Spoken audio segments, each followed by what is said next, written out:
పరలోకానికి వెళ్ళడానికి పౌరస్థితి మనం పొందుకోవాలి.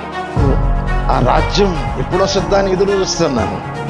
నేను చెప్తున్నాను, ప్రియుల, నిజంగా మారు మనసు పొంది మార్పు చెంది బాప్టిజం తీసుకొని ప్రభు బలలో నమ్మకంగా దశభాగాలు ఇచ్చుకుంటూ దైవ సేవకుడు చెప్పినట్టుగా నువ్వు జీవిస్తుంటే ఆయనకి ఇష్టమైన వారిలో నువ్వు చేరుతావు. ఆ మొదటి పునరుత్థానంలో నువ్వు లేచి 1000 ఏళ్ల పనిలో ఉంటావు. ఇది ఆయనకి ఇష్టమైన వారికి 1000 ఏళ్ల పరిపాలన.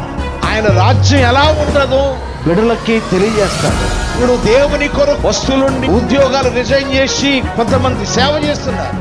దేవుడి కోసం ఉపవాసం ఉండి ప్రార్థించి అనేక ప్రాంతాలకు వెళ్ళి సంఘములోనికి కొన్ని ఆత్మలు నడిపిస్తున్నారు.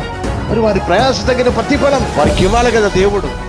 ఆ 1000 ఏళ్ల పరిపాలనలో క్రీస్తు కోసం శ్రమ పడిన వారు ధన్యులుగా ఉంటారు.